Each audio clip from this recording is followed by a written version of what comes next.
Alright guys, so ngayon is nag-install po tayo ng Windows 10 ng ating PC. So ngayon ang problema natin guys is, ayan, pag open natin, isang partition lang yung nakikita natin, which is yung system na partition na drive C. So ngayon, since dalawa yung ginawa kong partition, so kailangan nating i-trace yung isang partition. Kung ganito ang case na sa inyong mga computer, so ito lang yung gawin nyo guys. Search nyo lang dito. Ayan. Ayan, then type nyo itong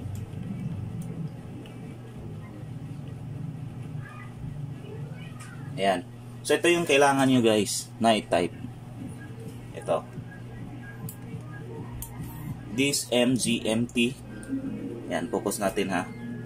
Ayan. Yan yung kailangan yung i-type dyan para makapunta po tayo sa disk management ng ating computer. So ngayon is enter natin or click natin ito.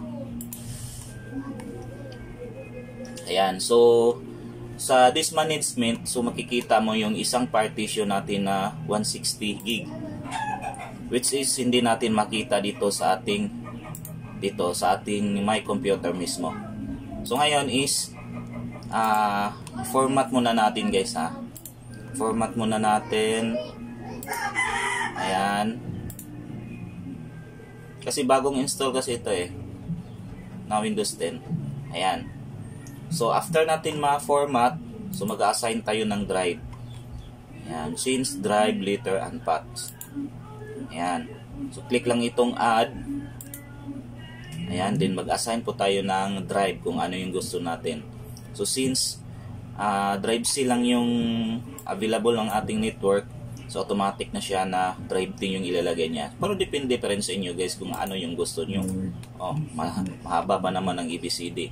So para sa akin, no, di na lang default and okay. Ayan, so may na-detect na ang ating computers na may new volume na D. Ito. So ngayon, tingnan natin guys. Ayan. So ito na yung new volume na hinahanap natin na nawala o hindi natin nakita natin yan. Ayan. So ngayon is available na po ang ating volume. Alright, sana is katulong to sa inyo guys, and don't forget to subscribe. Babus, thank you.